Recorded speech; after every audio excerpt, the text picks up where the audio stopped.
Antichrist, the word that strikes terror in the minds of many people. Ever wonder exactly what the Bible says about Antichrist? My bet is that many of you don't really know. Some Bible prophecy fans have conjured up fantastical stories about something referred to as the Antichrist. Is it all true, or is it fantasy?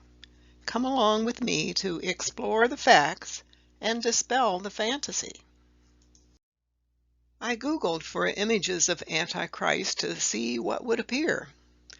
Lots appeared, but all are just someone's theory of what an Antichrist would look like. But the Bible has absolutely nothing to say about the physical characteristics of Antichrist, what he, she, or it would look like. Here is evidence that people go from one extreme to another as to who or what Antichrist is in their minds. The drawing in the bottom right shows something with animal traits. Then there's the images of two Catholic popes, Donald Trump and Barack Obama, and even someone in a hoodie with no face, just so your own tortured psyche can provide the face that you wish to haunt you. Then in the middle of the bottom, I don't know if that's supposed to be the devil whispering in the ear of someone. If the artist labeled this as a picture of Antichrist or equating Antichrist with devil, is it the same thing? In my research, the most popular favorite Antichrists seem to be a Roman Catholic Pope, the Caliph of a revived Islamic empire. Some think the head of the Islamic Republic of Iran meets the bill here, too. It seems some are intent on projecting a Muslim Antichrist. Or the leader of the European Union, or a pretender to it who grabs power through deceit. Or the leader of the United Nations, or again, a pretender to it. A lot of people have theorized who will be Antichrist. Just fill in the blank. It just depends on who they fear most, it seems. The presumed identity of Antichrist varies depending on who becomes the latest rage in the media, whether that person is loved by the faction of people you dislike or hated by the people you agree with. All of these speculations are incorrect. This video will review some of the more popular theories of Antichrist and the Bible verses that spawned these ideas. Then I'll show you why those theories are mostly incorrect. This may seem odd to you, but we're going to start by defining what the word conflation means. Conflation is the act or process of combining two or more separate things into one whole, especially pieces of text or ideas. When you conflate two or more texts or concepts, you are saying there is some kind of similarity or relationship of concepts between or among them. Conflation is a form of comparison between things or ideas, usually inferring some similarities between them and that they, if combined, make a whole. To help understand this, here is an example of the word conflation in a sentence. The term clean coal is a deliberate and misleading conflation of two very separate technologies. End of example. What this sentence also illustrates is when the text or ideas are conflated, it can sometimes be in error. This can happen when the person conflating the ideas simply doesn't know what he or she is talking about, meaning he or she is ignorant of the truth, or he or she is purposefully misleading people, trying to fool you into thinking these conflated things or ideas truly go together. Conflation can be used in disinformation campaigns too. We all, including me, have to be aware of this and try to avoid conflating things and ideas that should not be equated or conflated, which can lead us all into a ditch, like the Bible story of the blind leading the blind, and they all end up in the ditch. There are a few more terms to define that will have some bearing on our discussion. Next, the term anointed one. The table shows 3 columns. The 2 columns on the right are columns A and B. Column A has the Greek language in row 1, and column B has, in that same row, row 1, is the Hebrew. You can see the term anointed one in the middle row on the left. The Greek term for anointed one is at the top of that cell in column A, with the transliteration of the Greek as Christos below it. Then in column B, the term anointed one is shown in the Hebrew language, with its transliteration below it of Mashiach. When we translate these terms into English, from the Greek we get the term Christ, and from the Hebrew we get the word Messiah. Thus, for the term anointed one, we get the words Messiah and Christ, which means that the word Christ is the same thing as Messiah. Another term, anti. The Greek term anti means against or opposite to. Therefore, Antichrist means the same thing as anti-Messiah, or against the anointed one, against or opposite or opposing to the Messiah. Next, we must address where in the Bible the term Antichrist is used. It is found in only 5 locations in the Bible, listed here. 1 John chapter 2, verse 18. There are 2 mentions of it in this verse. 1 John chapter 2, verse 22. 1 John chapter 4, verse 3. 2 John chapter 1, verse 7. These are all obviously in the books of 1st and 2nd John. Nowhere else in the Bible. Bible scholars theorize that this John is likely to be the Apostle John, but this cannot be verified with absolute certainty. It is possible that some other John could have written some of the book of John and the letters of John, that's the books of 1st, 2nd, and 3rd John. John was a popular name at the time.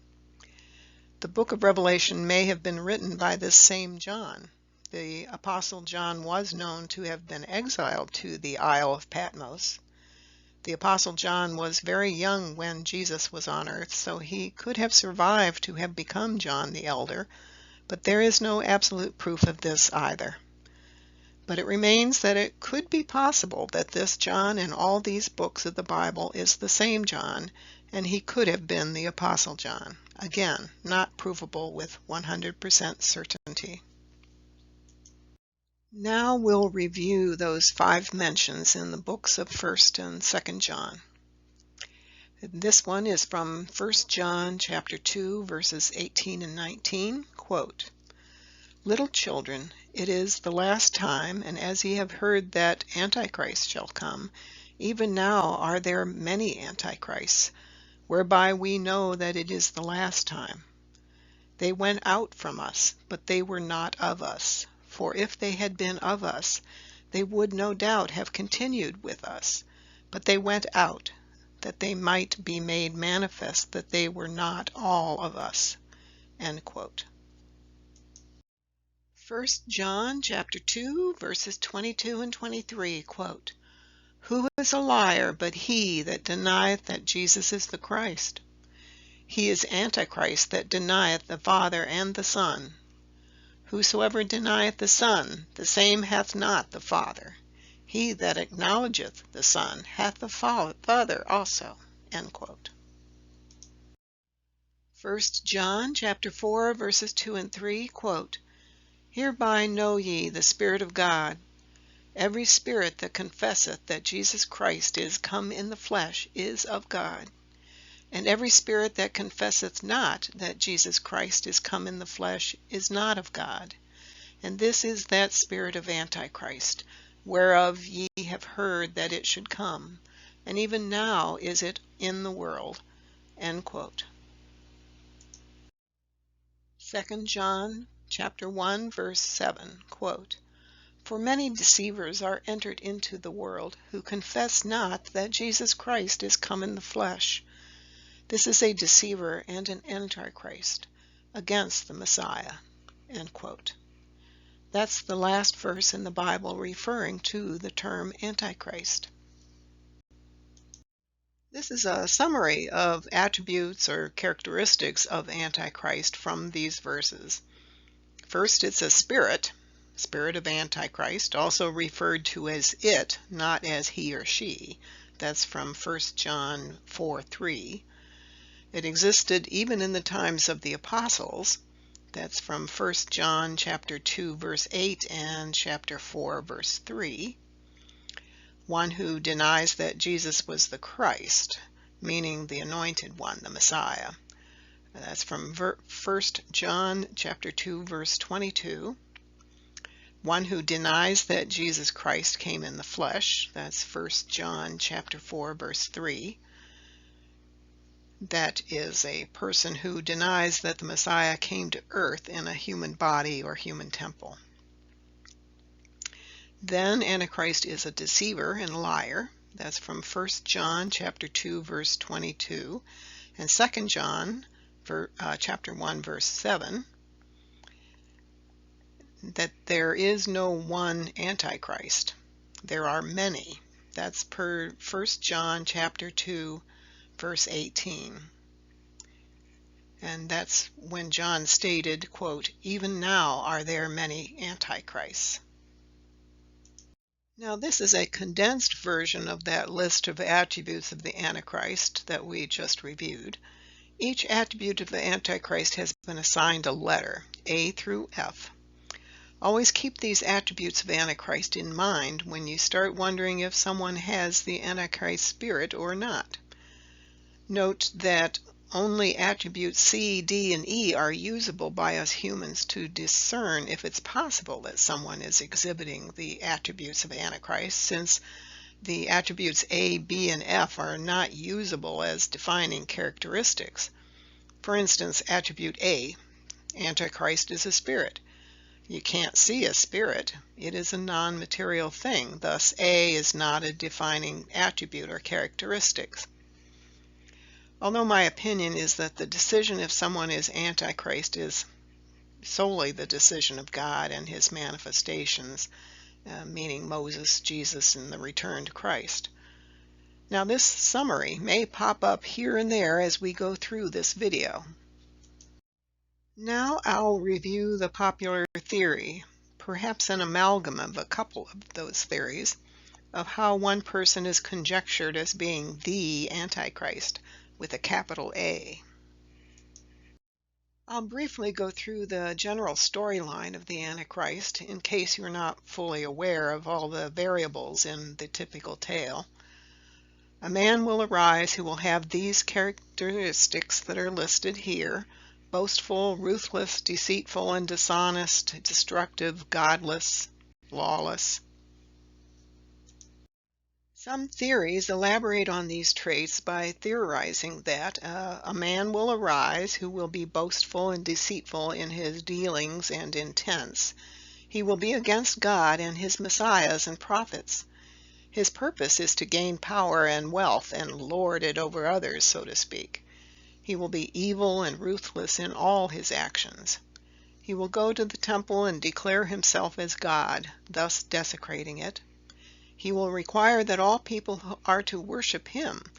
Some of these tales include that he will enslave or kill all people, especially Christians, who refuse to worship him as God.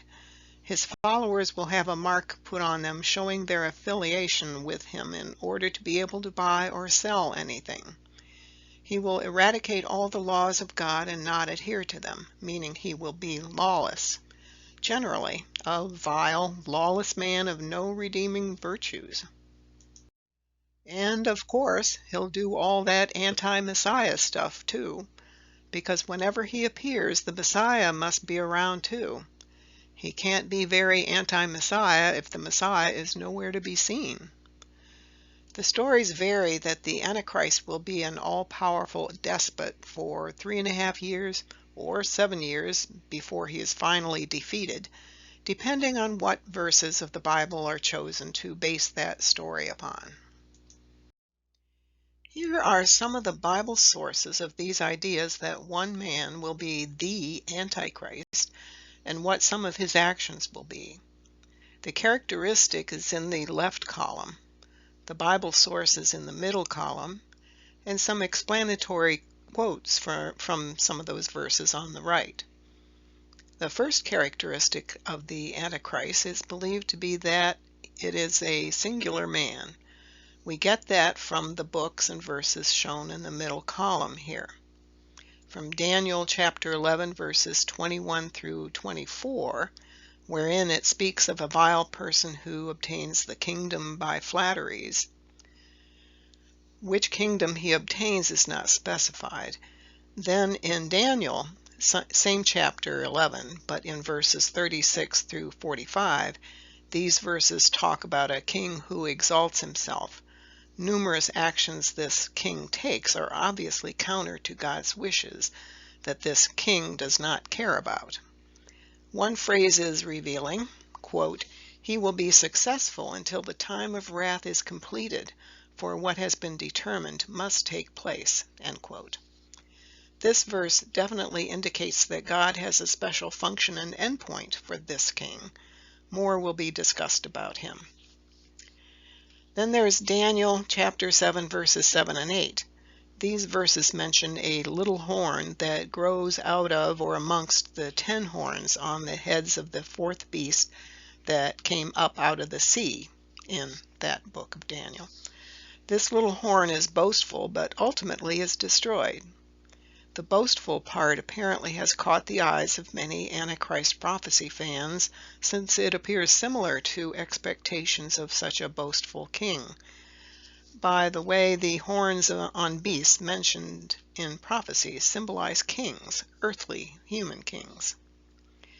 At the bottom, some verses in 2 Thessalonians chapter 2 verse 3 and in John chapter 17 verse 12, wherein are mentioned, depending on the Bible translation, a man of sin or a man of perdition or a man of lawlessness who would exalt himself over God. But note that it also said he would be doomed to destruction. In the John chapter 17 verse, Jesus is asking God to protect his followers, and he mentions that one follower who was not protected, quote, "the one doomed to destruction, so that scripture would be fulfilled," end quote. I think this is referring to Judas Iscariot, who betrayed him, Jesus. But some people apparently think this is a prophecy of the Antichrist to come when he, Jesus, returns. Most those who fear the appearance of a single Antichrist, the Antichrist, equate this entity as the devil or Satan, citing these phrases in the book of Revelation, chapter 12, verse 9, quote, "Great dragon was cast out, that old serpent called the devil and Satan," end quote, and a phrase stating that he which deceiveth the whole world, or in another translation, leads the whole world astray. Then back to the book of Daniel, for that bottom row there, chapter 8, verses 23 through 25. In these verses it speaks of a fierce-looking king, a master of intrigue who will arise, who will cause deceit to prosper and will consider himself superior. He will destroy many and take his stand against the Prince of Princes. Then, of course, there are numerous mentions of false prophets in the book of Matthew, chapters 7 and 24. These false Christs and false prophets would fit the definition of Antichrist in 1st and 2nd John, in that there are many Antichrists, and that it is a spirit, meaning that this spirit of Antichrist could affect many people. The idea of a singular Antichrist man is bolstered by the mention of the false prophet in the book of Revelation in chapters 16, 19, and 20.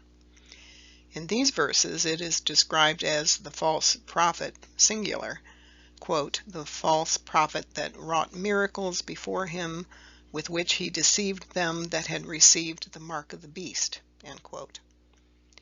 This verse definitely seems to say that there is one specific person who will be the false prophet, but it doesn't state this person is the Antichrist.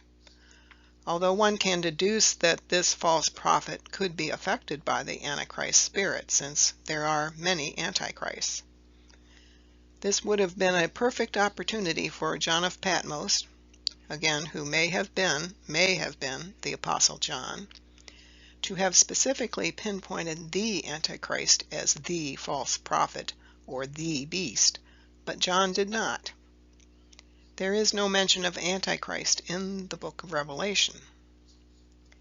At the bottom, of course, the beast whose number is 666 from the book of Revelation, chapter 13, verse 18, where it is mentioned that no one could buy or sell unless they had the mark of the beast.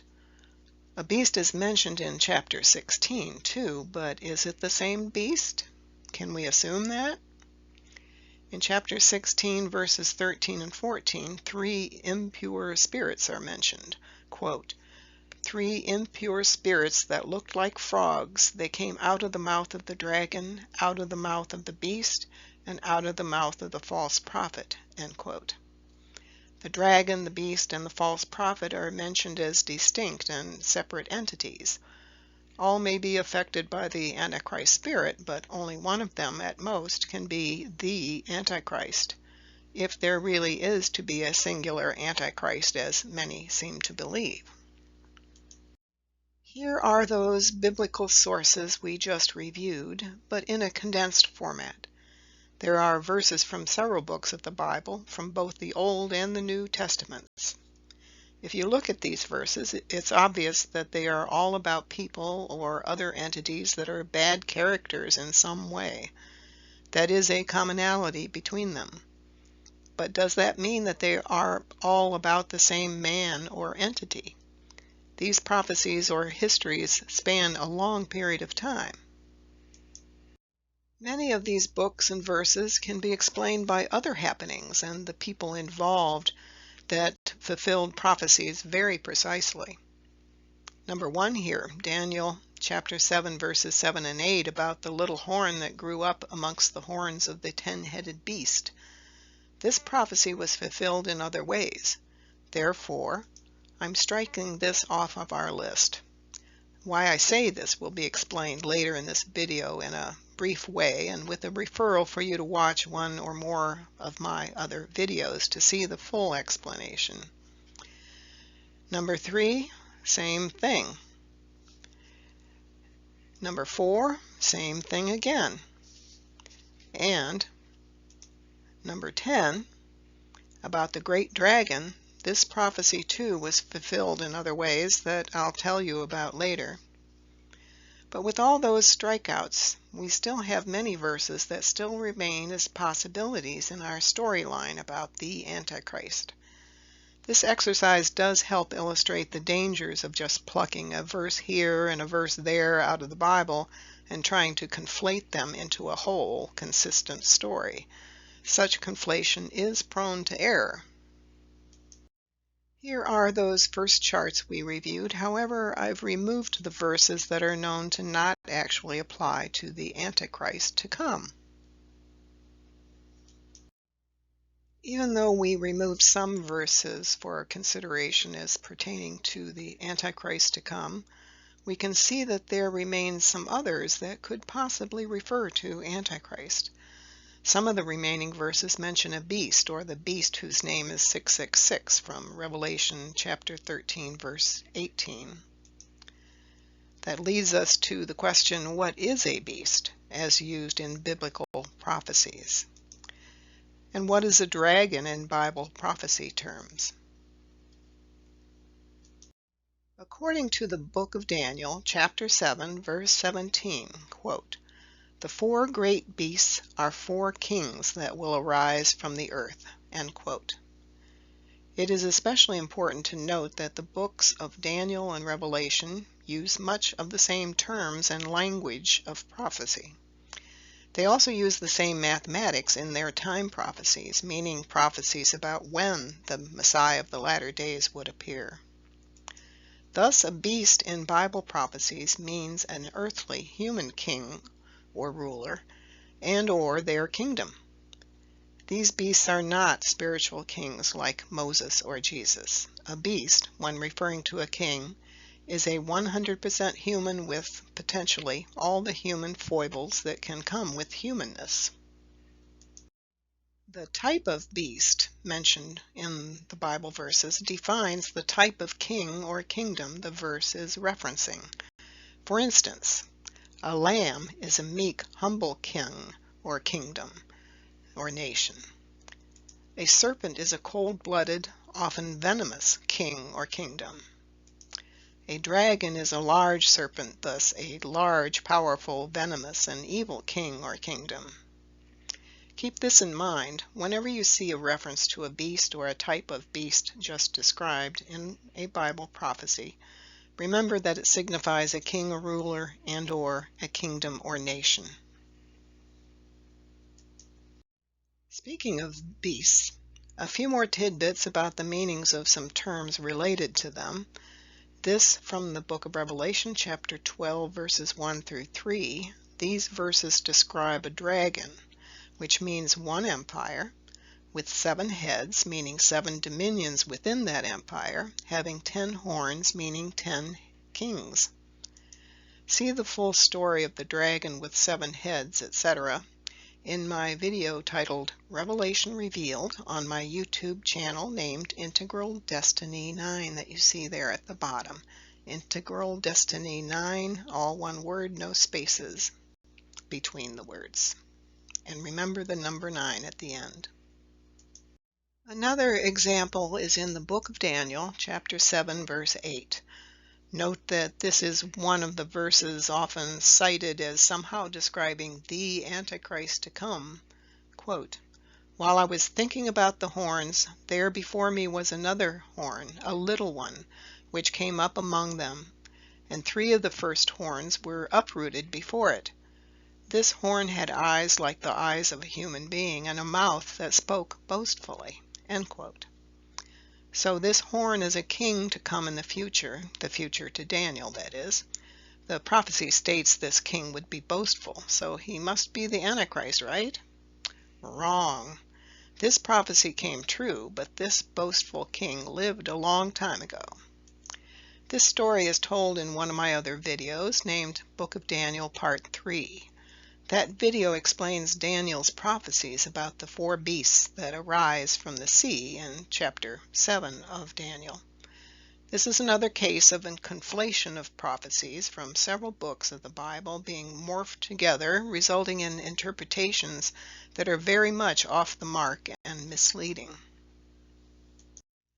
Next, we're going to talk about signs of the times, signals that the Messiah will soon appear. In this case, the Messiah of the latter days, also known as the return of the Christ Spirit, and of course, the Antichrist.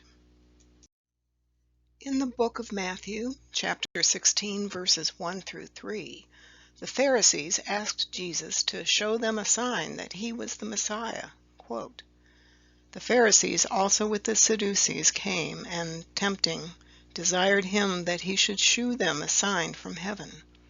He answered and said unto them, When it is evening, ye say, It will be fair weather, for the sky is red. And in the morning it will be foul weather today, for the sky is red and lowering. O ye hypocrites, ye can discern the face of the sky, but can ye not discern the signs of the times?" End quote. Jesus is verifying that there were signs of the times which indicated that he was indeed the expected Messiah, if only people would recognize them. This statement is also indicating that there would be signs of the times to indicate his own return as the Messiah of the latter days. Elsewhere in the book of Matthew in chapter 24, verse 15, Jesus referred specifically to the book of Daniel as a source of understanding prophecies. Prophecies can be the signs of the times, fulfillment of them, that is. Then it was Jesus who gave John of Patmos the visions of the book of the Revelation, more signs we are to look for, signaling his appearances in the future. Therefore, we are looking for some signs of the times regarding the appearances of the returned Messiah and the Antichrist. These 4 clouds here are symbolic of these mysterious signs that we are looking for to indicate when the Christ, the Anointed One, and the Antichrist would appear. The orange thick line at the bottom is a timeline, with the approximate year of the crucifixion of Jesus on the left. That's the 33 AD or 33 Common Era point on the left. It's just there as the starting point so far, because we know we are talking about the return of Christ after his death. The 4 clouds, these are the signs we are looking for. These signs will not necessarily occur in the order shown here. On the far right, you'll notice a vertical line labeled Messiah. That is the end point, because with the coming of the Messiah, the Antichrist would appear. Theoretically, if there is to be a singular man who is the Antichrist. It's the space in between these goalposts that we need to figure out. These clouds need to dissipate so we can discover the truth, such as the bottom one there with the blue background. When does the falling away occur? Then the next one up, when would the king who exalts himself appear on the scene, if that's a true sign? Next up there, when does the 2,300-day prophecy from Daniel chapter 8 produce its results? The end of the vision that Daniel saw when the Messiah is to appear, meaning the sanctuary is cleansed. And at the top there, our final cloud, and when is the latter days, also referred to as the end times, the last days, or simply that day? When will that happen? That's all well and good, you may be thinking, but then the big question is, when will all this occur? How do we begin to pinpoint some time markers? Here are 4 versions of a statement, a prophecy, in 2 Thessalonians chapter 2, verse 3. That's on the left there, in the left column. Now, it is stated in those verses that Christ will return and encounter a man of lawlessness, or a man of perdition. But before that happens, a falling away or rebellion or apostasy must first occur, depending on which translation of the Bible you are reading. Let's look at 2 Thessalonians chapter 2, verse 3 from 4 different translations of the Bible. At the top, you see the verse from the King James Version of the Bible, quote, "Don't let anyone deceive you in any way, for that day will not come until the rebellion occurs, and the man of lawlessness is revealed." Then below that, the New American Standard Bible translates it as, quote, "No one is to deceive you in any way, for it will not come unless the apostasy comes first, and the man of lawlessness is revealed," end quote. Note that it is the return of Christ. The word apostasy means the abandonment or renunciation of a religious or political belief, according to the Oxford Dictionary. Now below that, the New International Version states, quote, "That day will not come until the rebellion occurs and the man of lawlessness is revealed." The phrase "that day" means when the Messiah appears in the latter days.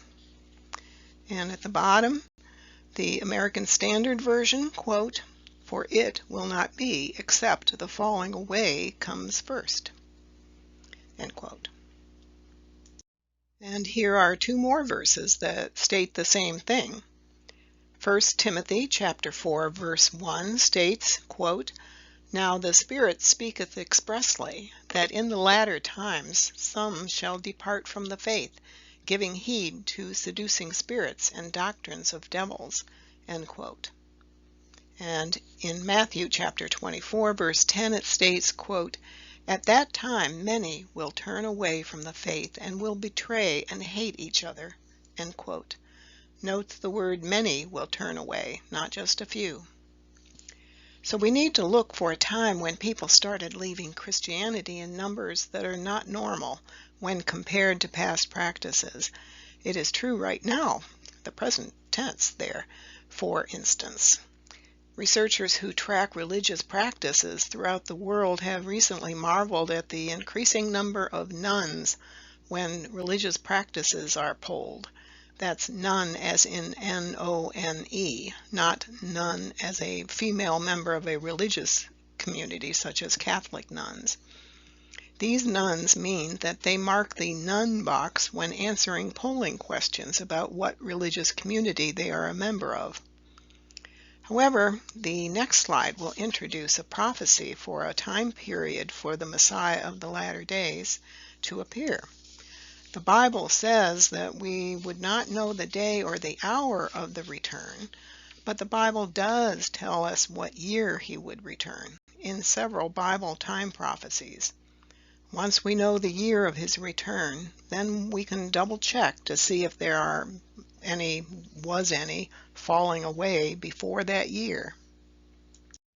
In the book of Daniel, chapter 8, verses 13 and 14, quote, "Then I, Daniel, heard a holy one speaking, and another holy one said to him, How long will it take for the vision to be fulfilled, the vision concerning the daily sacrifice, the rebellion that causes desolation, the surrender of the sanctuary, and the trampling underfoot of the Lord's people?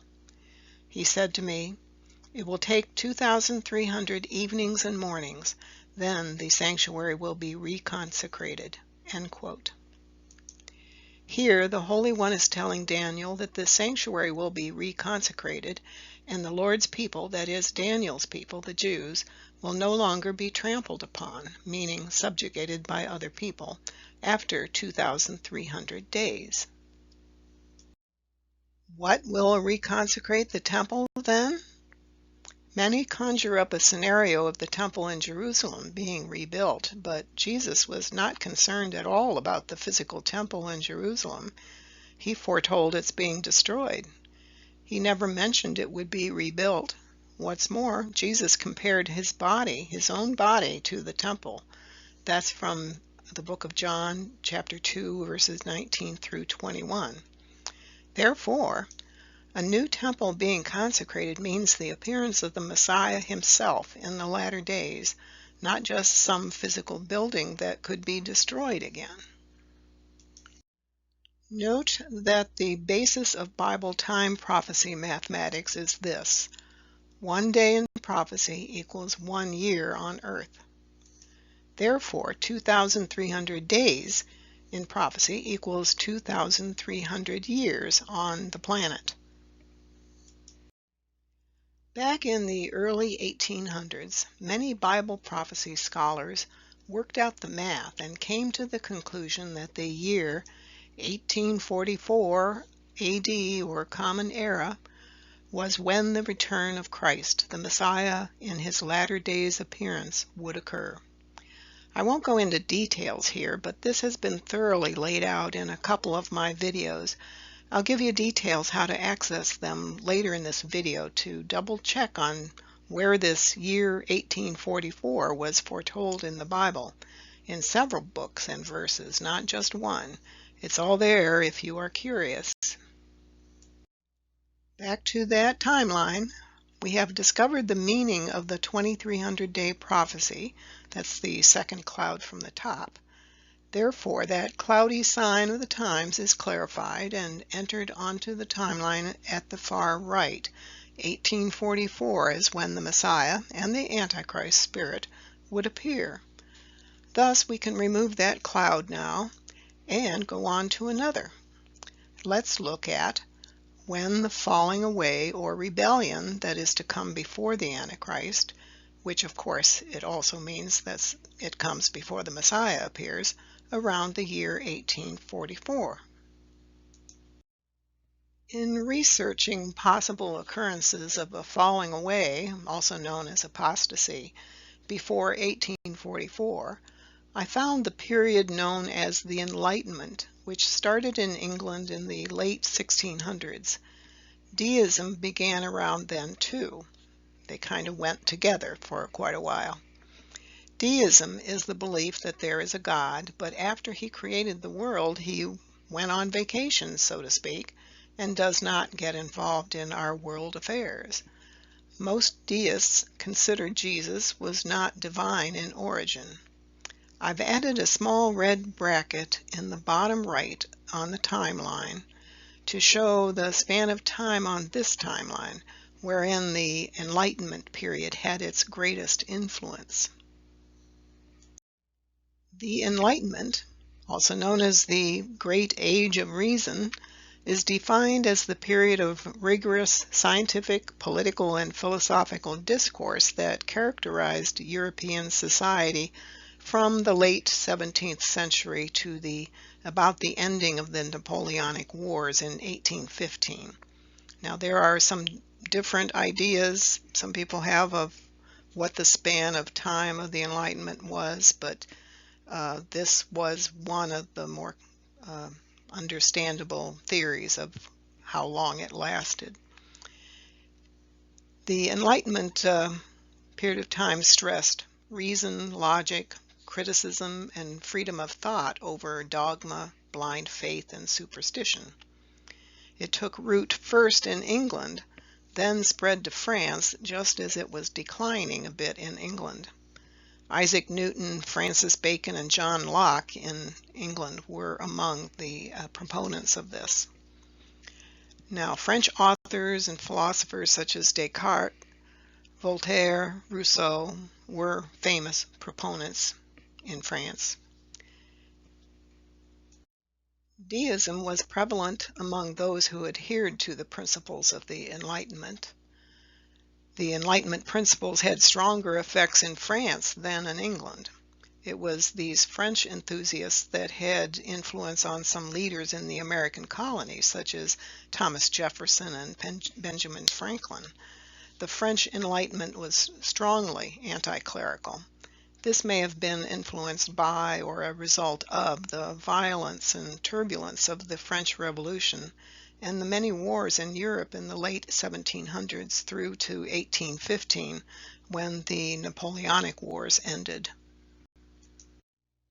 I have dropped the years 33 AD forward until the year 1700 from the timeline, so that we can enlarge the span of time from the year 1700, which is now in the bottom left of the timeline, through to about the year 1870, bottom right, since that's when most of the happenings, including Antichrist, occurred. I've carried over the red bracket showing the Enlightenment era, which was the falling away or apostasy that occurred, per the Bible prophecies we reviewed, before our 1844 date for the advent of Messiah. I'm going to make the box about the falling away disappear. I'm sure you'll remember what the red bracket above the timeline symbolizes. Next on our agenda is to discover who the king who exalts himself would be. This is according to the book of Daniel, chapter 11, verses 36 through 45.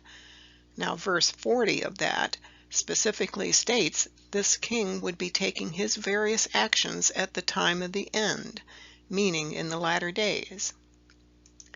So I've inserted the yellow bracket that shows on this timeline when this king was taking his actions foretold in the Bible, including exalting himself over God.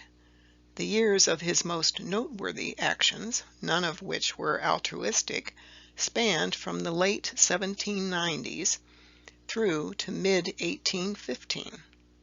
Who was he? Napoleon Bonaparte, otherwise known as Napoleon I.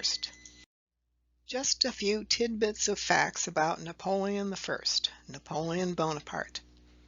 On December 2nd, 1804, Napoleon Bonaparte crowned himself as Emperor of France. Napoleon fought about 60 battles in his career. He lost 7 of those battles, and most of those were late in his career. The Napoleonic Wars occurred between 1803 and 1815 between Napoleon's French Empire and various coalitions of other European powers in an attempt to contain Napoleon's aspirations of larger empire. Napoleon lost his last battle at Waterloo on June 18, 1815. He was exiled to Helena, an island off the west coast of Africa, where he died in 1821. I'm not going to spend time going through a lengthy demonstration of how Napoleon I fulfilled the book of Daniel, chapter 11, verses 36 through 45 prophecies about how he exalted himself, because I've already made a whole video about it. So if you want to learn more about it, please see my video on YouTube titled Book of Daniel Part 6, which fully explains it all. See the end of this video for instructions on how to access that video on my YouTube channel. So now we have discovered how the falling away and the king who exalted himself occurred to set up the circumstances for the coming of the Antichrist and, of course, the Messiah. So we will clear our timeline map of those labels to clear our palette for some new happenings. We'll keep the red and yellow brackets just as reminders. We are left with that cloudy, fuzzy time period known as the latter days, also known as the last days or end times, or simply that day. My research has led me to the approximate time of 1800 to 1840-ish for the beginning of that time period, symbolized by the pink shaded area on the timeline. You may be wondering, where the heck did that come from? Only your language may have been a bit stronger than that. It comes from the Zohar. The Zohar is, quote, a group of books including commentary on the mystical aspects of the Torah, the 5 books of Moses, and scriptural interpretations, as well as material on mysticism, mythical cosmogony, having to do with the cosmos, and mystical psychology, end quote. The Zohar contains a discussion of the nature of God, the origin and structure of the universe, the nature of souls, redemption, the relationship of ego to darkness and true self to the light of God, and the relationship between the universal energy and man. Its scriptural exegesis can be considered an esoteric form of the rabbinic literature known as Midrash, which elaborates on the Torah. The Zohar has 23 books, each having several chapters. Each chapter has multiple numbered articles on various topics within it. And here's an example. The book titled Vayera has 38 chapters, including number 32, which is titled The Reckoning of the Messianic Era, and number 34, titled The Signs Heralding Messiah. Note that this book, Vayera, and chapters 32 and 34 play a big part in knowing when the Messiah is to come and the start of the 7th millennium, the Sabbath millennium. This is an excerpt from the book Vayera, chapter 32, article 450, quote, during the 6th millennium, namely the year 600 of the 6th millennium, and then he shall arise and visit the world to execute vengeance, and whoever is humble shall be elevated, end quote. This is just one of several quotes wherein the 600th year of the 6th millennium is the year of the arising of the Messiah, described here as he shall arise and visit the world. This timeline shows the years of the 6th millennium, according to the Jewish calendar, up to the start of the 7th millennium. The 6th millennium starts with the Jewish year 5001, which is Gregorian or Western calendar year of 1240 Common Era. The heavy vertical red line shows the 600th year of the 6th millennium, after which the Messiah would appear, according to the Zohar. That year, 1840, Common Era in the Gregorian calendar, and the year 5601 in the Jewish calendar. Note that the 7th millennium, the Sabbath millennium, is of special importance, as it is to be the time of the Messiah, of course, but it would be a time of the kingdom of God appearing on earth as it is in heaven. But the Messiah, according to the mystics of the Zohar, is to come 400 years before the start of the 7th millennium, sometime after 1840 in the Gregorian calendar, which is precisely where we are in our search for the Antichrist and the Messiah. So, where are the latter days? Apparently around 1840. But I'm going to propose that we should think of it as starting at around the year 1800 through to the start of the 7th millennium around September of the year 2240 in the Gregorian calendar, which is the start of the 7th millennium in the Jewish calendar. Thus, in the pink shaded area of the timeline. So, the latter days means the latter days of the 6th millennium before the start of the 7th millennium, also known as the Sabbath millennium. Note that a full explanation of this is in my video on YouTube titled, oddly enough, The Prophecy of the 7th Millennium. You can find that video on my YouTube channel named Integral Destiny 9 at the bottom of the screen there. That's Integral Destiny 9. To be perfectly clear, I'm restating this, the Latter Days era then started around the year 1800 and lasts through until the start of the 7th millennium, which begins in the year 2240 in the Gregorian calendar. That's according to the Jewish calendar, of course. We are back with that timeline again, with the latter days plugged in there on the right.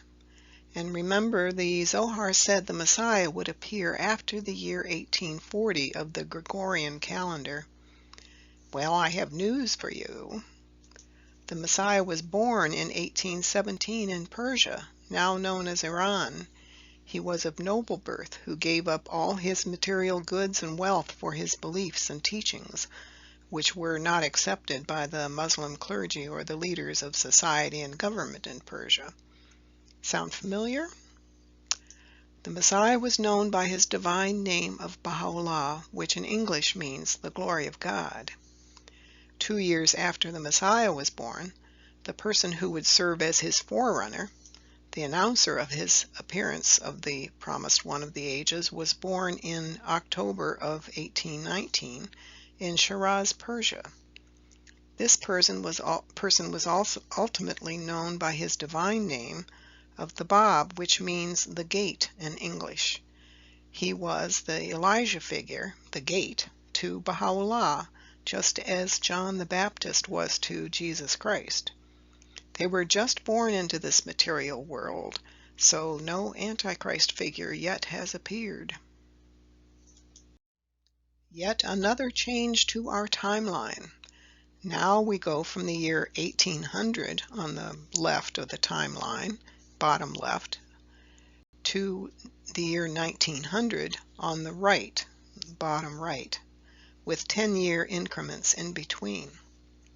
The births of Baha'u'llah and the Bab in 1817 and 1819, respectively, are on the left of the timeline with the 5-pointed stars demarcating them. Note that the 1844 advent of the Messiah of the latter days that we got from the Daniel chapter 8 2300 day prophecy is still represented by the vertical green line almost in the middle of the timeline. The Bab declared his identity as a manifestation of God in his own right on May 22, 1844 at 2 hours after sunset. He also made clear that he was the forerunner of the Messiah who would soon appear after him. The Bab was 25 years old at the time of his declaration, and for 6 years he taught his teachings and wrote his own holy book called the Bayan, which means the exposition in English. His followers, many thousands of them, were called Babis. The Bab was imprisoned by the Persian authorities after great prodding by the Muslim clergy, who were not at all pleased with him because he endangered their positions and power.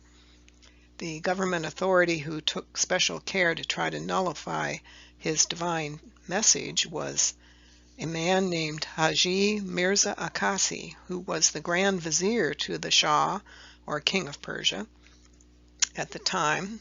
The Bab made his declaration of his divine identity in 1844. The given name of Akasi was Abbas Iravani.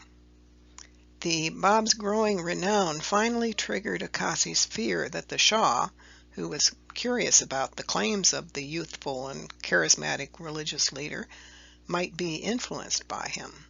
The Shah expressed an interest in meeting the Bab.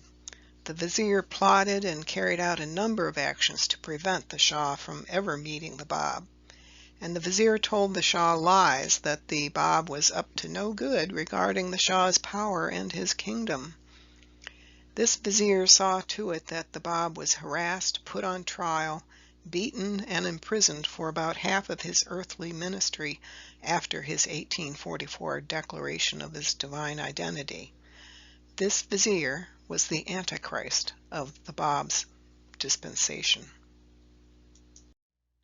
Under his rule, the rule of Akasi as prime minister, basically, that's what a grand vizier does, Persia sank further into corruption and ruin. Akasi used his position to confiscate property and wealth of others for the Shah and for himself. He ordered the imprisonment of the Bab and the persecution of his followers. And as I've stated before, he prevented the king from hearing with his own ears the message and teachings of the Bab.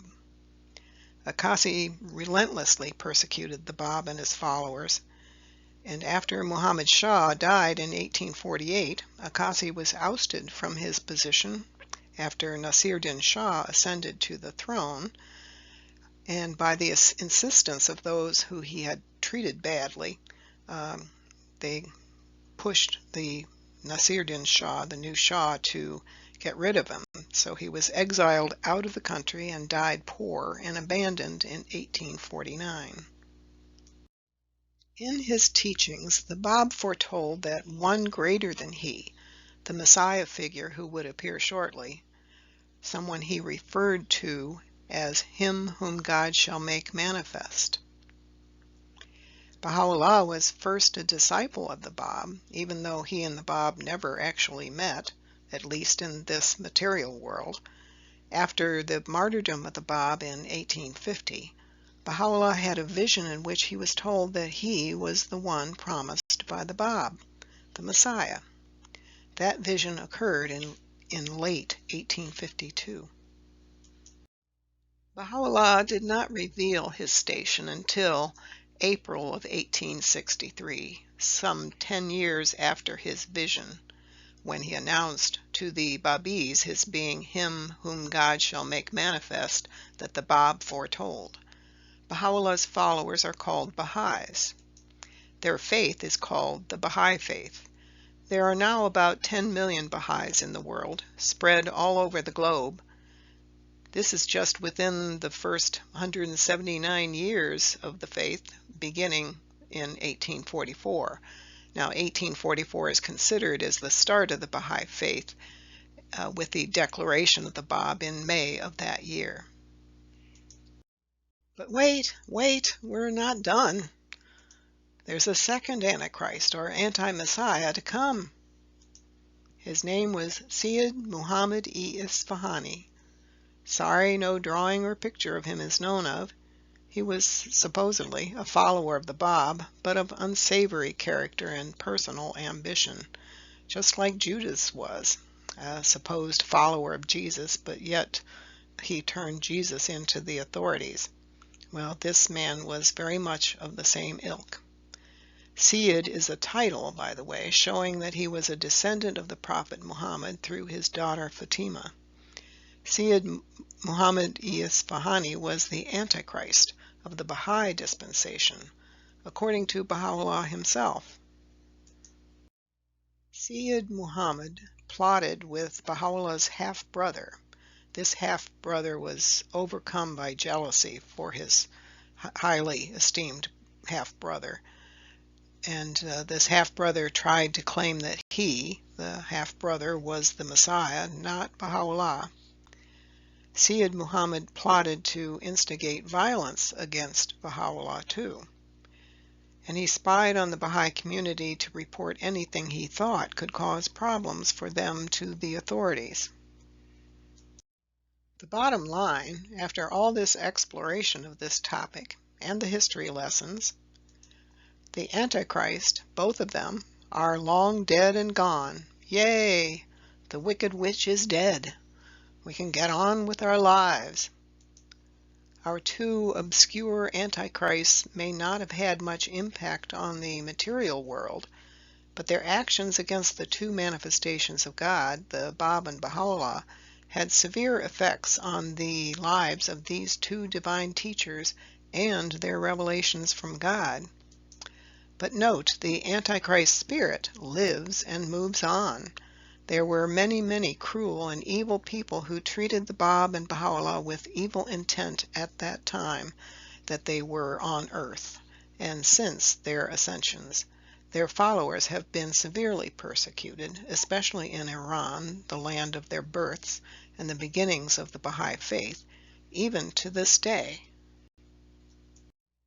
But what about all those despots who were mass killers throughout history, like Genghis Khan and Mao Zedong and Hitler, Pol Pot, Stalin, Putin, and many, many, many others, with more to come in the future, one wonders? They are all killers, absolutely inhumane, disgusting despots, including all their minions who participated in their monstrous deeds. I'd agree that they likely suffer or suffered from the Antichrist spirit, but they did not work directly against a manifestation of God and his revelation from God like these two individuals in Persia did in the 1800s. That is the essential difference. There have been many cruel and evil despots. They will come and go until God's kingdom on earth promised for the 7th millennium comes. How does God's kingdom on earth appear?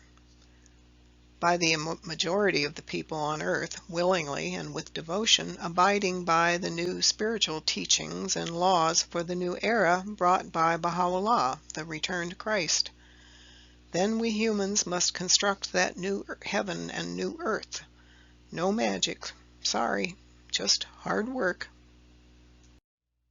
You may be thinking, but what about that verse in Revelation chapter 16, verse 13, about the dragon, the beast, and the false prophet? Isn't the Antichrist among them, you might wonder? This is a quote in the Bible referencing some of the enemies of the Messiah of the latter days, the returned Christ Spirit.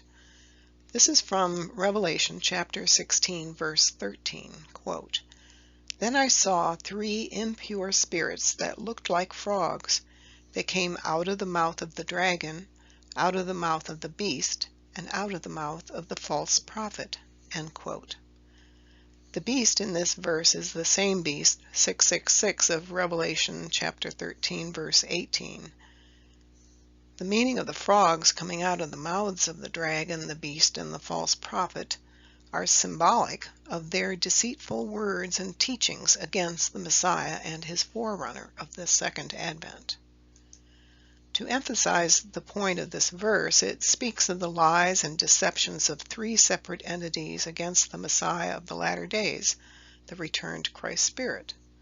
Not one of them is described specifically as the Antichrist spirit, but it appears very likely that these 3 entities, from their actions, are all under the influence of the Antichrist spirit. You may be wondering how it is known that the beast that is mentioned is the same beast as in Revelation chapter 13.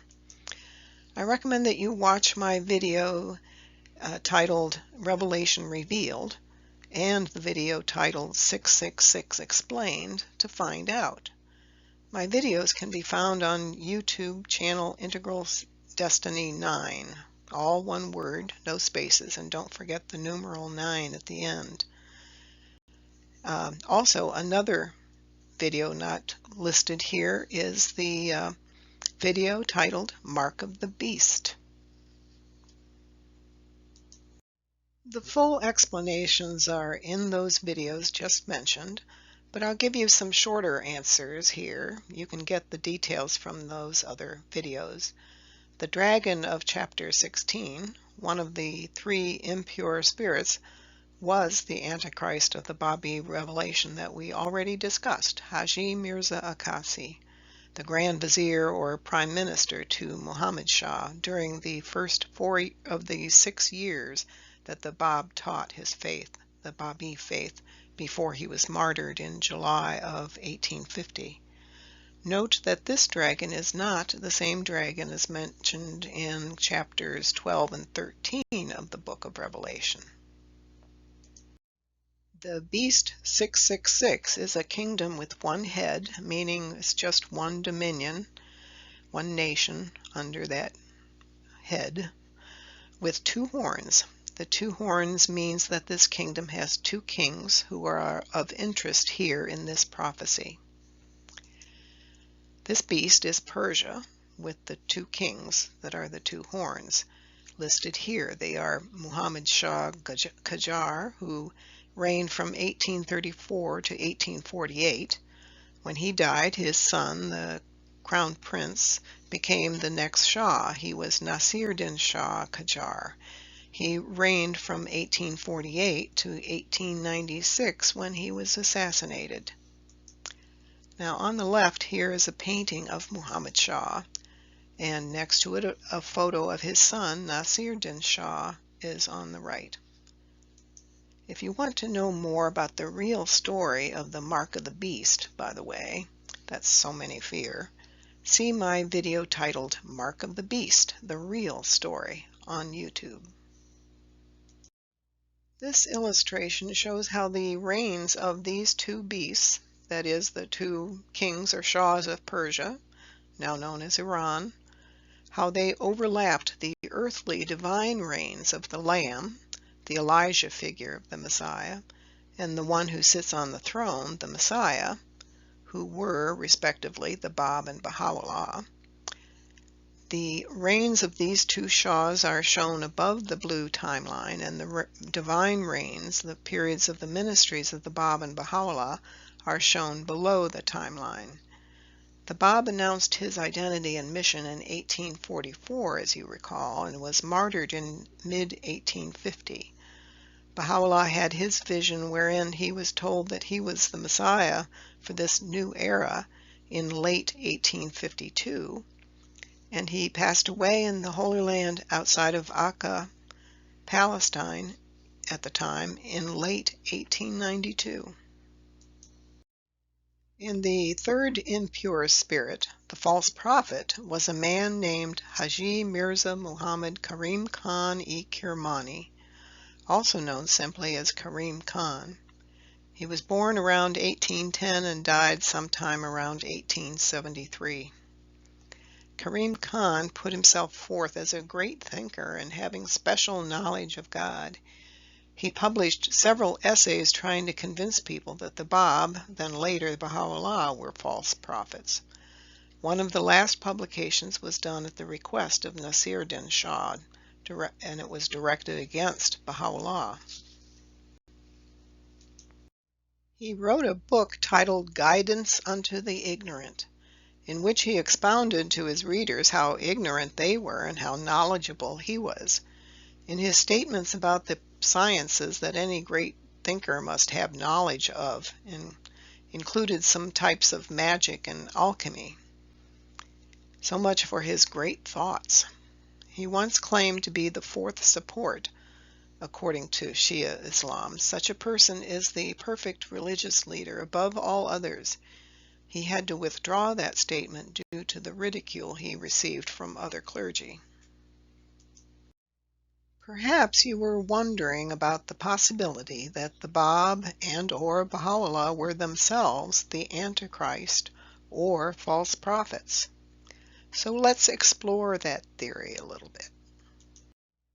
Do you remember this summary of the characteristics or attributes of Antichrist or Anti-Messiah from the books of 1st and 2nd John that we started out this video with? Well, we are going to use this table here to help us determine if either the Bab or Baha'u'llah meet any of these criteria of Antichrist. So starting with A at the top, John said Antichrist is a spirit.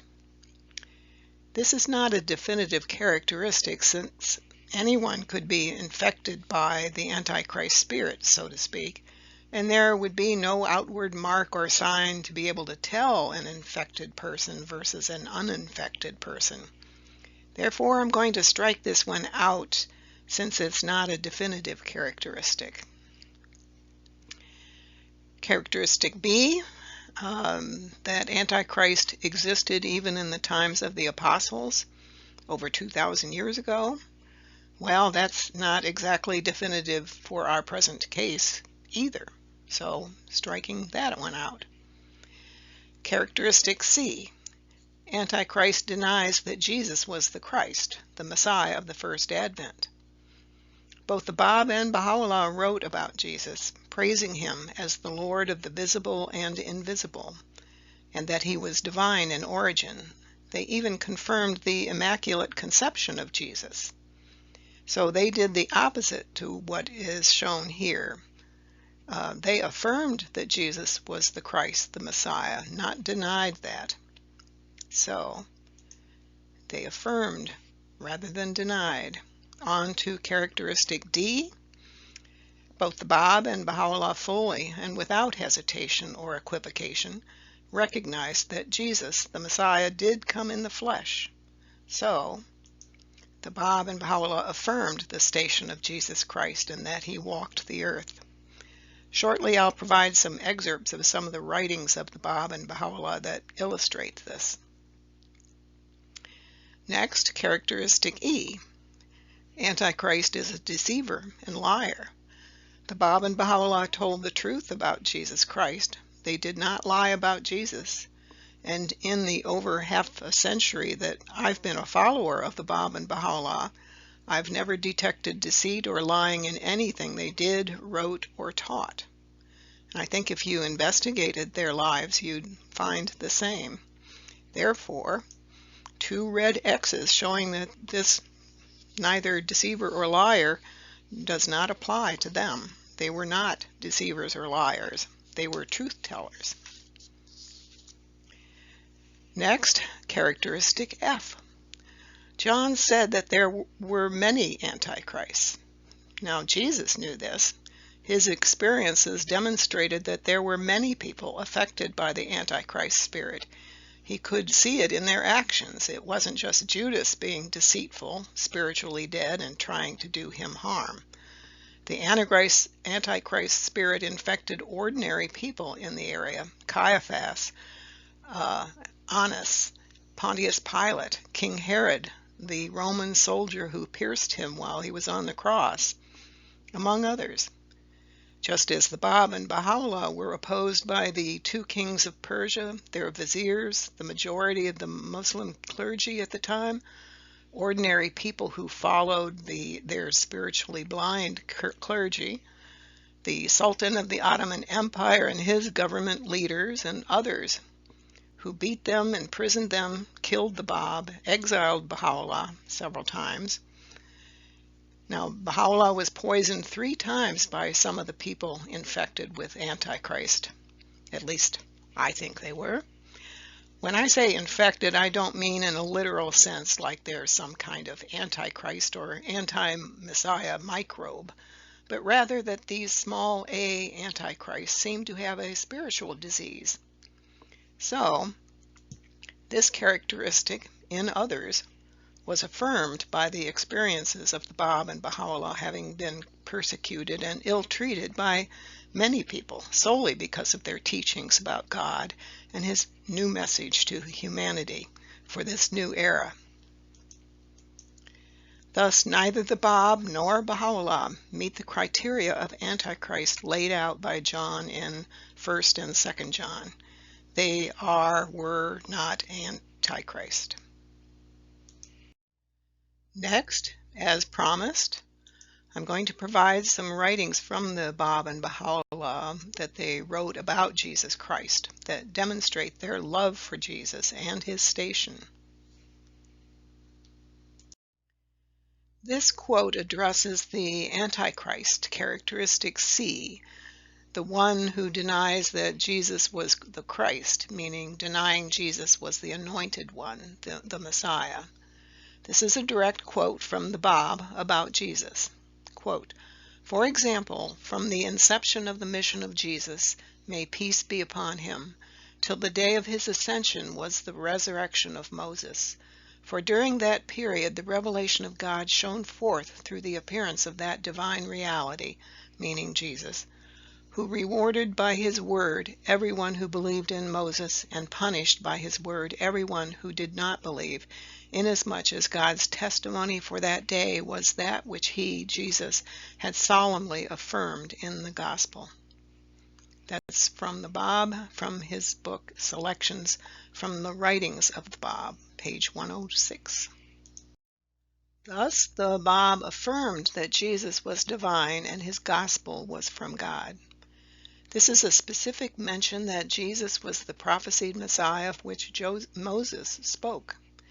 That statement by the Bab is an affirmation by him, not a denial that Jesus was from God. Continuing addressing characteristic C, Baha'u'llah also spoke lovingly of Jesus. Quote, "This is truly that which the Spirit of God, Jesus Christ, hath announced, when he came with truth unto you, he with whom the Jewish doctors disputed, till at last they perpetrated what hath made the Holy Spirit to lament, and the tears of them that have near access to God to flow." End quote. That was written by Baha'u'llah in the book Epistle to the Son of Wolf, page 48. And another quote from Baha'u'llah, quote, "Reflect how Jesus, the Spirit of God, was, notwithstanding his extreme meekness and perfect tender-heartedness, treated by his enemies. So fierce was the opposition which he, Jesus, the essence of being and Lord of the visible and invisible, had to face, that he had nowhere to lay his head. He wandered continually from place to place, deprived of a permanent abode." End quote. And that was written by Baha'u'llah in the book Gleanings from the Writings of Baha'u'llah, page 56. Continuing addressing characteristic C of the Antichrist, the Bab speaking for the realm of the manifestations of God, quote, "Verily, Christ is our word, which we communicated unto Mary." End quote. That's from the Bab's book, Selections from the Writings of the Bab, page 60. And this means that the Bab affirmed the Immaculate Conception of Jesus.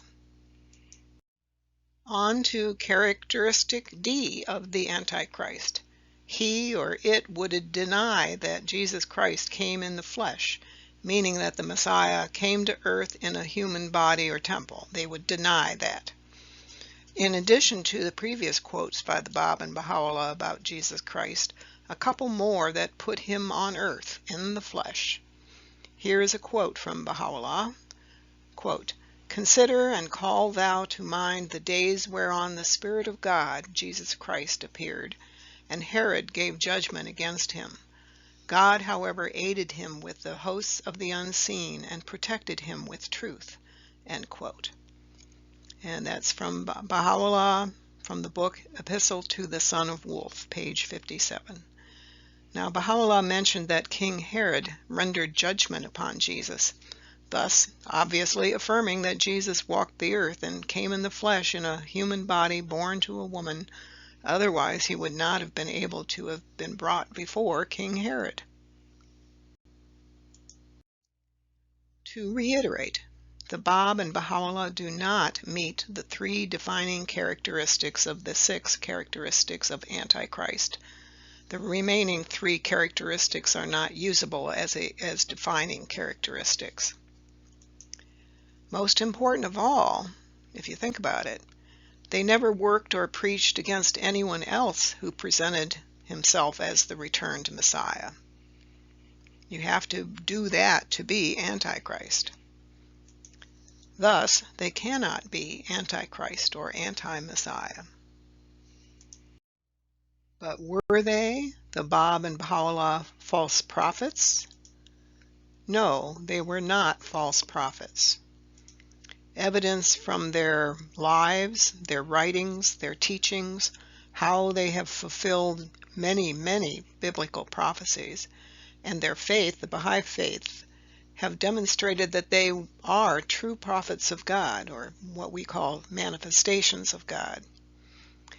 And personally, after having studied their lives, their writings and teachings, and how they have fulfilled Bible prophecies in the Old and New Testaments, and some other prophecies from other faiths, and being a member of the Baha'i faith for over 50 years, I have had confirmation after confirmation that they were truly manifestations of God. And remember, as you watch and hear this, your job, according to Jesus, is to watch and investigate such claims. Jesus told you how to tell the true from the false prophet. That is in Matthew chapter 7, verses 16 through 20. Quote, "By their fruit you will recognize them. Do people pick grapes from thorn bushes or figs from thistles? Likewise, every good tree bears good fruit, but a bad tree bears bad fruit. A good tree cannot bear bad fruit, and a bad tree cannot bear good fruit. Every tree that does not bear good fruit is cut down and thrown into the fire. Thus, by their fruit you will recognize them." End quote. When you investigate Baha'u'llah, if you find good fruit, then that is one indication that he is as he claimed to be. Note that Jesus said that a good tree cannot bear bad fruit when it comes to deciding if someone's a true or false prophet. Note that by stating in verse 19 that every tree that does not bear good fruit is cut down and thrown into the fire, the fact that the Baha'i faith, a major fruit of Baha'u'llah, has grown to encircle the globe indicates that God has not thrown them and their teachings and followers into the fire. There are now about 10 million Baha'is in the world in just about every nation and territory, and in only about 179 years as of this year, that after the first announcement by the Bab that the Messiah was coming. God must think we're good enough to exist, at least. Jesus is telling you to investigate. How do you find out whether a claim of being Messiah is true or false unless you investigate? The critical question for you now is, are the Bab and Baha'u'llah the Elijah figure, the forerunner, and Messiah, respectively, for the latter days, or not? You will have to decide whether to investigate their claims or not. This means that you are now in the valley of decision. Jesus told his followers to watch for him and investigate. You won't answer to me, but to God if you make the wrong decision. Plus, you just may be missing out on something special if you pass by this opportunity. On the next 5 or 6 slides will be some information on where to find, in my other videos, more detailed explanations of much of what was briefly covered in this video. Afterwards, after those 5 or 6 slides, more information resources will be given on some videos, books, websites, etc., should you wish to do some research on the Bab, Baha'u'llah, and the Baha'i faith. For the videos I've listed in the next segment, here's how to find those videos on Bible prophecy fulfillment on YouTube. In the youtube.com site, enter my channel name shown below into the YouTube search box. And that channel name is Integral Destiny 9, all one word, no spaces between the words. Integral Destiny and the number 9. That's Integral Destiny 9. And don't forget the 9 numeral at the end. You can go straight to my channel by typing in the URL that's listed there.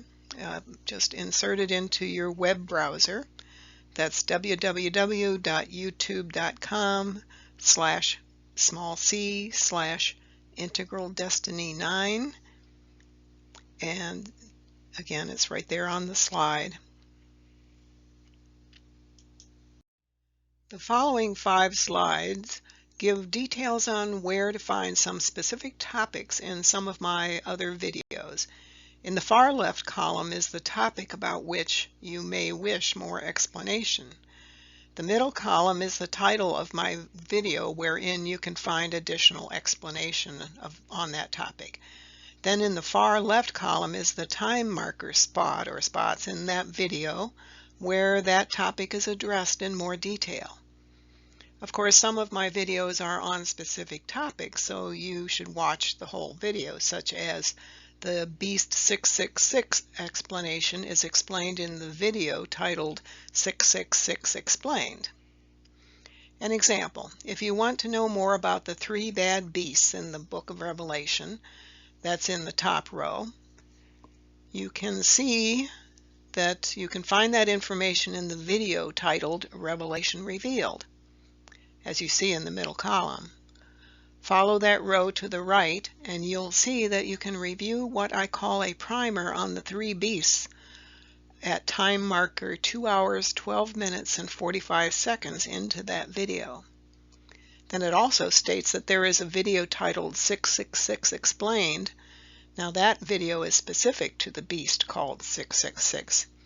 In the right column it states whole video. Obviously that video is just on that specific beast.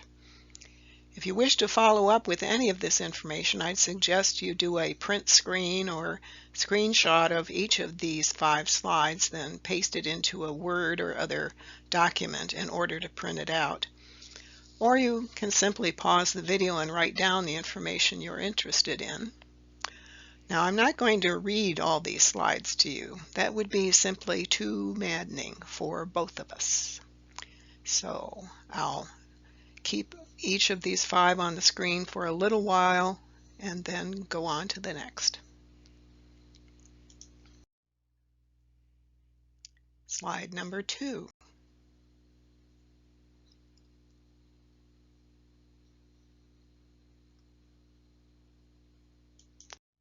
Slide 3.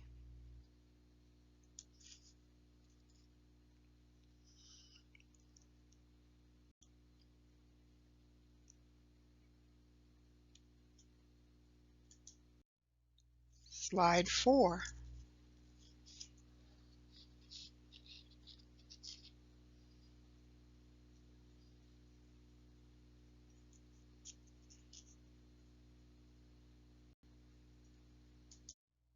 Slide 5.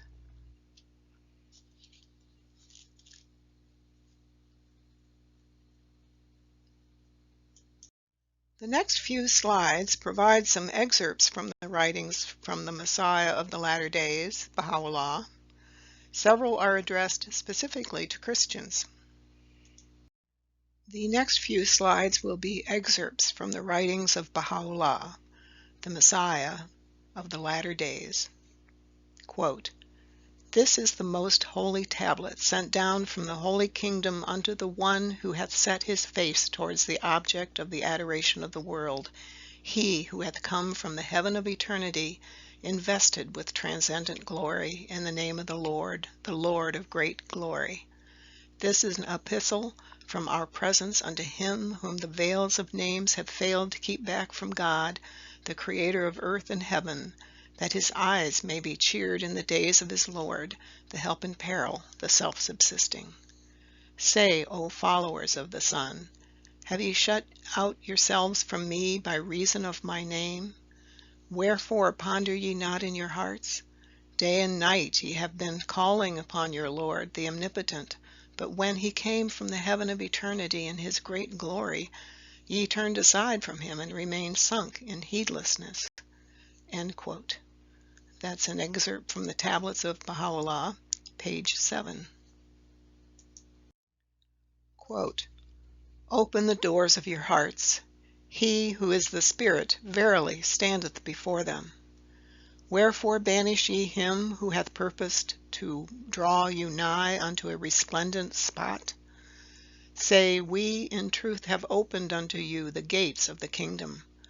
Will ye bar the doors of your houses in my face? This indeed is naught but a grievous error.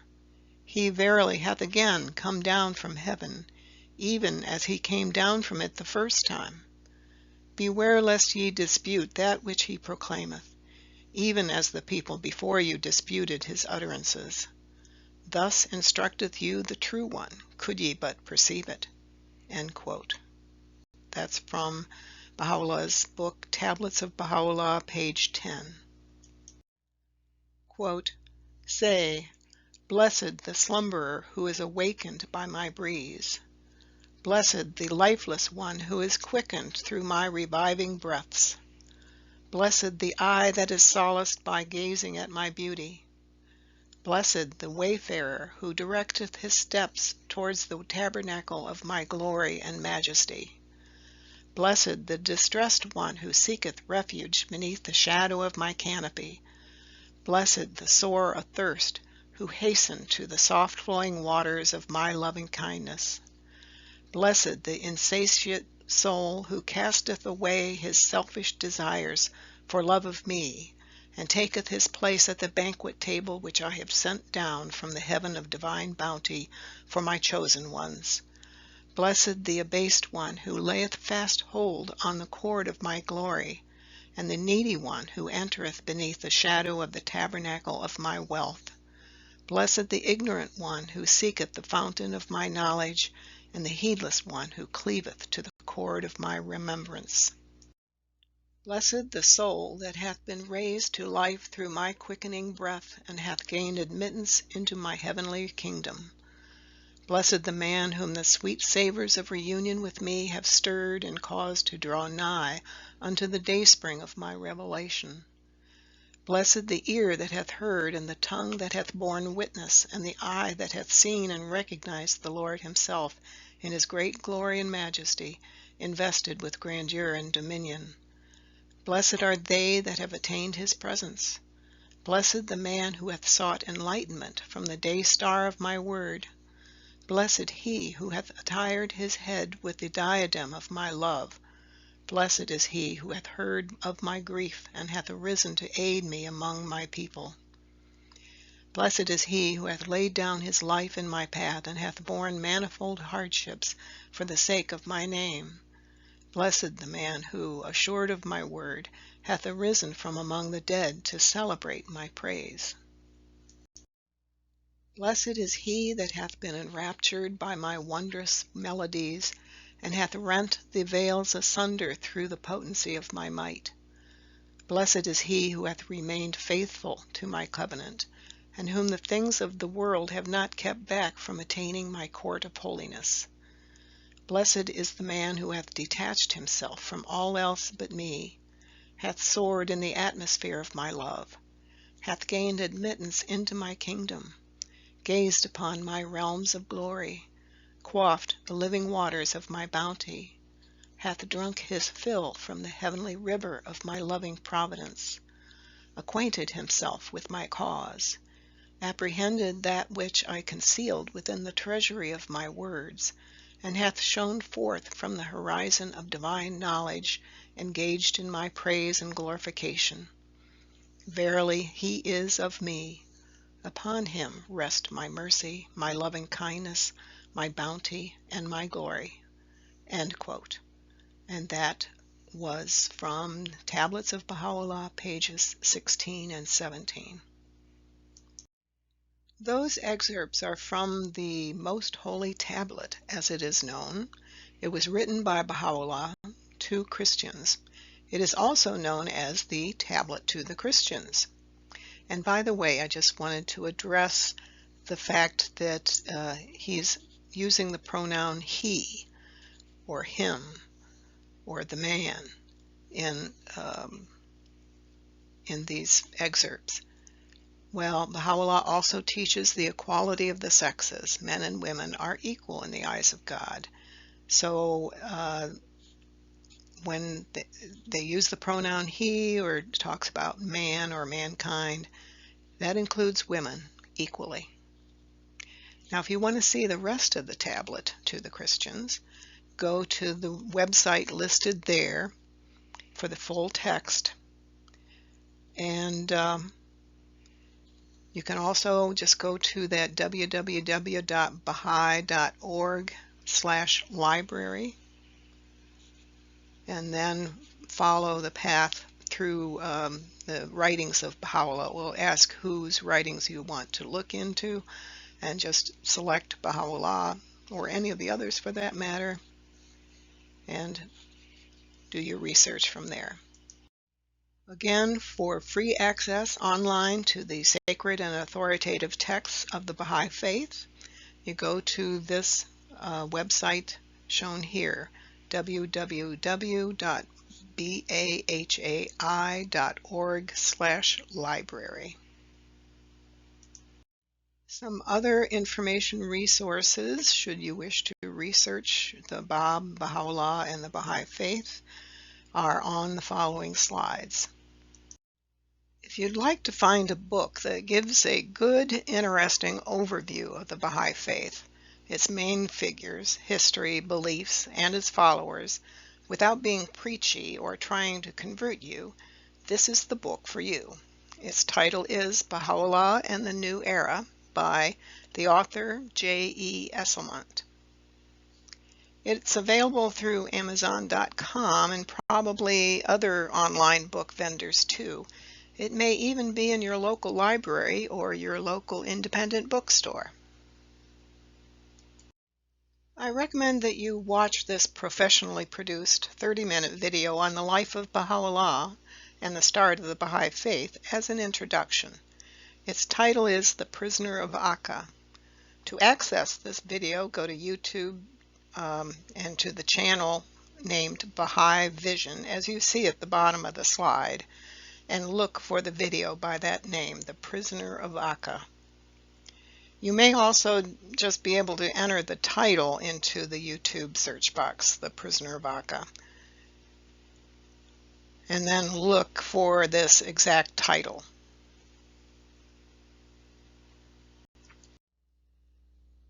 This is a great little documentary. It's about an hour long. Its title is The Gate Dawn of the Baha'i Faith. It's a story of the forerunner to the Messiah. It's a story of the Bab, and it's professionally produced, and you can watch it for free on YouTube. Just go to YouTube and put into the search box the channel name, The Gate, that you see in the bottom right, The Gate Film, all one word, The Gate Film, all one word. And in looking around there, you'll see that it's in quite a few different languages, so make sure you choose the right language. Again, it's about an hour long. It's for free. Here are some official Baha'i websites. Top one there is www.bahai.org. That's the international official website for those seeking information about the Baha'i Faith, and it has a link to the online library of sacred and authoritative texts that are available, accessible for free. Next is www.bahai.us. That's the USA official website for seekers who want information about the Baha'i community in the United States. Then we have Baha'i.org/library, and that is access, again, free to the sacred and authoritative texts and other publications by worldwide Baha'i community. Then at the bottom, the USA bookstore, that's BahaiBookstore.com. It's the official online bookstore for the USA. You can purchase books, videos, music, and some other items through this site as well. You don't have to be a Baha'i to purchase things. The National Organization of the Baha'is of the United States has a presence on both Facebook and its own YouTube channel. Both of their pages in these websites goes by the name Baha'is of the United States. More websites. Top one, BahaiTeachings.org. This is a blog site where you can find numerous articles written about subjects touching on the Baha'i faith and the teachings. It's not an official site, but rather is produced by some individual Baha'is. There's a variety of topics in here, so if you have any specific topic, you can go on there and try to find articles to enlighten you what the view from the Baha'i faith might be. Next is the access address to the YouTube channel of the Wilmette Institute, which is an online Baha'i educational site that has webinars and actual online courses. Some are free and some at a cost, on a wide spectrum of Baha'i topics. The easiest way to get there is to go to youtube.com, then in the search box put their channel name, which is, as you see there, Wilmette Institute. We have a Baha'i World News Service which can be reached through the website. You see there https://news.baha'i.org. And then to read some examples of some Baha'i prayers, go to www.bahaiprayers.org. On the right are listed several, but not all, of the books that Baha'u'llah has written. You may be able to find them for free at the website address at the bottom, baha'i.org/library. You may find some in your public library, or if you wish to purchase them, some are available through online booksellers. Here's a list of many of my other videos, all on YouTube, mostly on prophecy fulfillment by the main four founding figures of the Baha'i faith.